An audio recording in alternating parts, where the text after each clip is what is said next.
اس جمالیاتی پرواز اور فکری پرواز کی کلائمیکس ہے مذہب. یہ بہت فلاسفیکل بات ہو جائے گی، لیکن آپ غور کریں تو مذہب پسندی، جمالیت پسندی جو ادب کی روح ہے، اس کی کلائمیکس. جب ہم ایک خدا کے سامنے جھکتے ہیں تو جمالیت، احساس جمالیات کی انتہا پر ہوتے ہیں. اس نے کہا کہ وہ ایک سجدہ جسے تو گراں سمجھتا ہے، دیتا ہے آدمی کو 1000 سجدے سے نجات. تو کیسے ایک سجدہ 1000 سجدے نجات دیتا ہے؟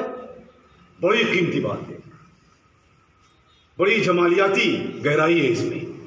تو شاعر بیسیکلی سوندرج کے ہوتے ہیں، جمالیات کے ہوتے ہیں، اور اسی جمالیات کے جمالیاتی پرواز میں وہ کلائمیکس کو پہنچتے ہیں.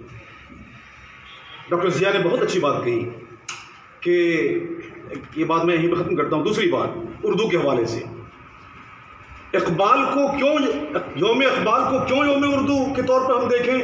اس کی اچھی تطبیق، اچھی اس کا جواز، جسٹیفیکیشن پیش کیا انہوں نے کہ غالب کی جو شاعری تھی اور جو فکر غالب ہے اس کی کلائمیکس ہے فکر اقبال. یہ بات انہوں نے کہی ہے. اس خطے میں کیا کرنا چاہیے، میں نے 5 نکات سوچ کر نوٹ کیے، وہ میں اب بتاتا ہوں. نمبر 1 بات تو یہ ہے کہ اردو لرننگ کے چھوٹے چھوٹے مراکز قائم ہونے چاہیے، جہاں پر لوگ خود سے اعزازی طور پر اپنی خدمت پیش کریں، والنٹری خدمت پیش کریں. جو بات نانک چند نے کہی ہے، بہت دل کی گہرائی تک اترنے والی بات ہے کہ جو اردو جاننے والے لوگ ہیں اس کو منتقل کریں دوسروں تک. تو اس کا طریقہ کیا ہوگا کہ اردو لرننگ کے مراکز قائم کیے جائیں. یہاں کی سماجی تنظیمیں ہیں، میوات وکاس سبھا، میوات کارواں، اور جو بڑی تنظیمیں ہیں جمعیت علماء، یہ سب یہ کوشش کر سکتے ہیں. دوسری چیز ہے کہ جو اردو داں اصحاب ہیں یہاں پر، اردو اساتذہ، اردو بولنے والے لوگ، تو وہ اردو اخبار اور رسائل خرید کے پڑھیں. مفت مل جائے پڑھ لیں وہ کافی نہیں، خرید کے پڑھیں. اس کی ایجنسیاں یہاں پر ہوں.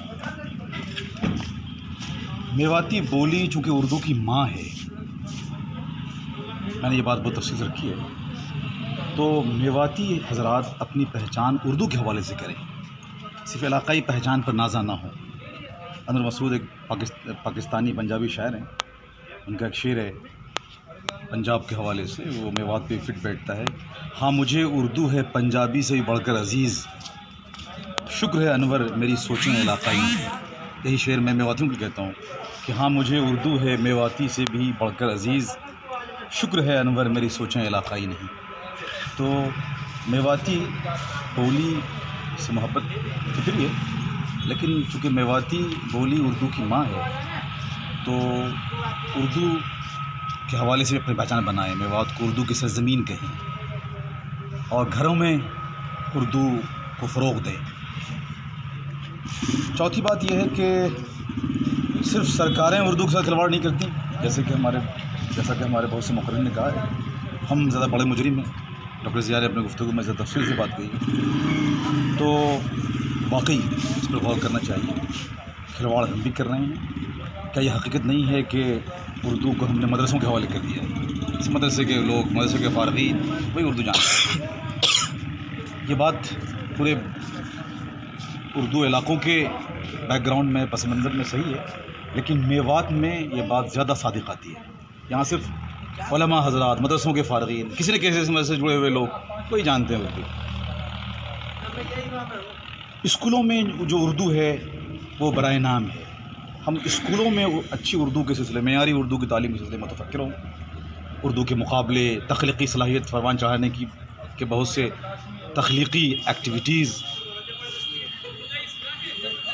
یہ کریں. یہ کام بھی سماجی تنظیم کر سکتی ہیں بہت اچھے ڈھنگ سے. وہ لوگ جو اردو کی روٹی کھا رہے ہیں، یہ بات ذرا تلخ ہے، اردو اساتذہ، ان کو تو اس سلسلے میں بہت متحرک کرنے کی ضرورت ہے، ترغیب دلانے کی ضرورت ہے.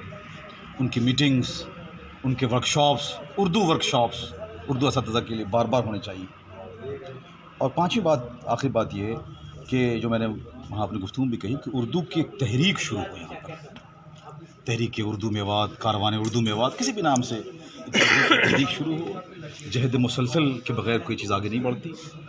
اور یہ جدوجہد صرف اردو سیٹ کے لیے نہیں، اردو روزگار کے لیے نہیں، بلکہ اردو کو ایک زندہ زبان بنانے کے لیے، بنائے رکھنے کے لیے یہ تحریک دو لیول پہ ہوگی. ایک جمہوری سیاسی لڑائی کے لیے